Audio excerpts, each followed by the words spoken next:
Seenaa Afrikaa keessatti atileetiin jalqabaa waltajjii guddaa addunyaa Olompikii irratti mo'atee atileetota Afrikaa biroo fakkeenya ta'e Kumaala Abbabaa Biqilaati. Ergasii kaasee hamma yoonaatti atileetonni Oromiyaa ambaasaaddara biyyattii ta'uun addunyaa irratti beeksisuu itti fufaniiru. Naannichi bal'ina lafaa, qilleensa mijataa, qabeenya guddaa qabuu fi humna namaa jiru wal bira yoo qabameen ammas hojiin guddaan akka hin hojjetamin agarsiisa. Kanaaf akeektuun godinoota 21 Oromiyaan qabdu keessaa godinaa fi bulchiinsa magaalaa muraasaatu kilaba atileetiksii hundeessee atileetota horachaa jira. Godinoota sochiin atileetiksii laafaa ta'e keessaa godinni Harargee lixaa isa tokko. Yuunivarsiitii Odaa Bultumitti barsiisaan saayinsii ispoortii Nigaatuu Namoomsaa rakkoon atileetiksii godinichaa rakkoo xiyyeeffannoo dhabuutii jedhu. Godina Harargee lixaa taalantii warri ta'anii jiru, warra kennaa qaban jechuudha.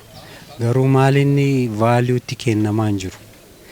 Yeroo dorgommiin jiru ka adeemsifamuuf duwwaa malee ijoolleen akka irratti murtaa'an yookaan immoo heelzii irratti fookas godhanii saayikooloojikaalii ijoollee awweerii godhanii badaan hojjetan.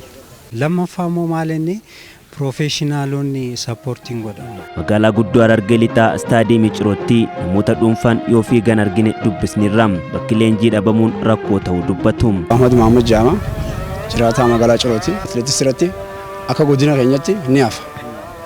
Baay'ee aanota hedduurra ijoolleen fiigicha kana jaallattu fi fiiguu dandeessu ni jirti. Gadi bu'ee irratti hojjetamne silaa irratti hojjetamee ijoolleen hedduu ba'a saniifuu ni hafa.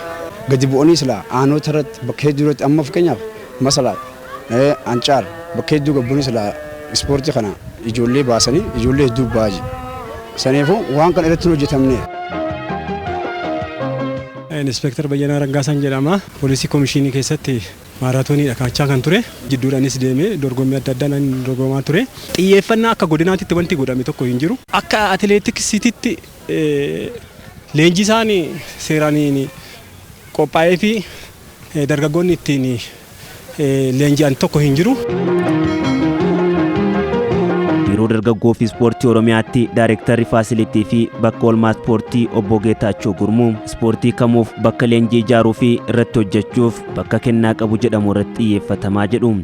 Leenjii ispoortii yookaan akaadaamiiwwan ispoortii tokko banuudhaaf ka'umsi jiraachuutu irra jira. Ka'umsa barbaada. Ka'umsa sana keessaa tokko gosa ispoortii tokkoon potenshaal eeriyaa yookaan bakka potenshalii qabu tokkotu adda ba'a. Itti gaafatamaan waajjira Federeeshinii Atileetiksii Oromiyaa Obbo Naggaat Jubaam Federeeshiniin Atileetiksii Oromiyaa godinaalee fi bulchiinsota magaalaa atileetiksii irratti hojjetaa hin jirreef hubannoo uumuu irratti hanqinni turuu dubbatu. Gama keenyaanis hanqinni jiru hubannoo ga'aa ta'e naannoo sanatti uumne atileetota naannoo sana keessaati rool moodeelii ta'an kanaan dura baanee jiraatan isaanii qabannee itti deemuun barbaachisaa ta'a. Ammas kan yaadamaa jiru yoo danda'ame keessatti Harargee kana lamaan gidduutti qorannoon gaggeeffamee itti deemaa jiru jira. Itti gaafatamaan Biiroo Dargaggoo fi Ispoortii Godina Harargee Lixaa Obbo Abdulbaasit Ahmad aanaalee qilleensa atileetiksiif mijataa ta'e qaban adda baasuun gara sochiitti galuu himu.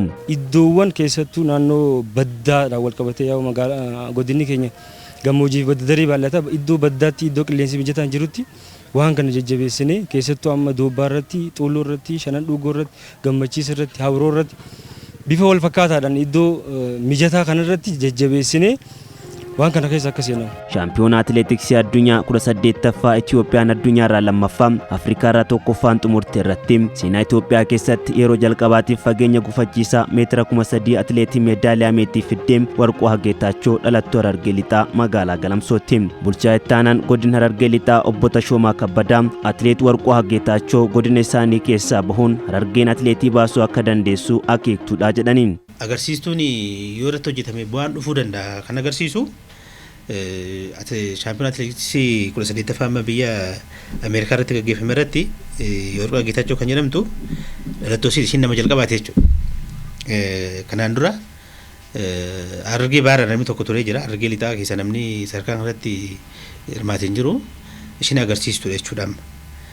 Kanaaf yoo irratti kan hojjetame yoo ta'e jijjiiramni dhufuu akka danda'uuf namnis akka jiru wanni nama nutti agarsiisanii jira. Sadarkaa kanatti kilabii ijaarree giddu-galeessa tokko barbaannee giddu-galeessa tokko ijaarree achi keessatti ijoolleen dandeettii qaban hedduutu jiru.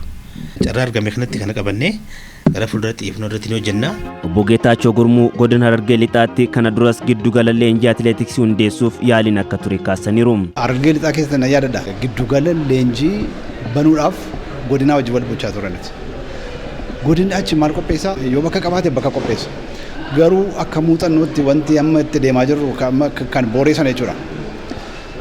Amma kaampiiwwan yeroo daandii ijaaran gamoo wayii akkas kaampiiwwan ijaaruu mire. Kaampii sana yommuu ijaarsa fixanii keessaa dhiisanii deemu. Yommuu sana gara keessanitti naannessina. Gara ofiitti naannessinee maallaqa wayii hamma kaffalamu kaffallee gara leenjiitti jijjiirra yeroodhaaf kaampii goona. Janachi boorratti dirree fiigichaa, dirree kubbaa, dirree barbaachisaa achitti mijeessina. Jennee Harargee lixaa keessatti bakkeewwan sanii adda baasaniiru jechuudha. Adda baasanii garuu kiliir godhanii qulqulleessanii nuun finne. Kana kan eegaa jirru jechuudha. Obbo Abdul Basit bara 2015 yoo xiqqaate godina isaanii keessatti giddugala leenjii atileetiksii tokko hundeessuuf karoora qabnaa jedhaniin. Bara 2015 kana keessatti yoo xiqqaate aanaa hunda keessatti yoo xiqqaate immoo akka godinatti takka kilaba hundeessanii achi keessatti akka tireeyin godhan itti deemnee inni qabannee jira. Itti gaafatamaan waajjira Federeeshinii Atileetiksii Oromiyaa Obbo Naggaatu Jubaa biiroon isaanii deeggarsa godinichatti bakka leenjii atileetiksii ijaaramuuf barbaachisu akka taasisu ibsaniiru. Naannoo sanatti fedhiin jiraatennaan ammas taanaan amma humna keenya amma dandeettii keenya akka federeeshiniitti deeggaruudhaaf duubatti hin deebinu. Biiroon dhimma dargaggoo ispoortii Oromiyaas kan deeggaruudhaaf fedhiin naannoo sana jiraatennaan lafa fedhiin jirutti daftee bira geessee waan deeggaruu qabdu deeggarte gurmeessaa fi deemtee cimsaa deemuun barbaachisaa ta'a waan ta'eef hojii keenyas waan ta'eedhaaf nuti sana keessa galuun barbaachisa.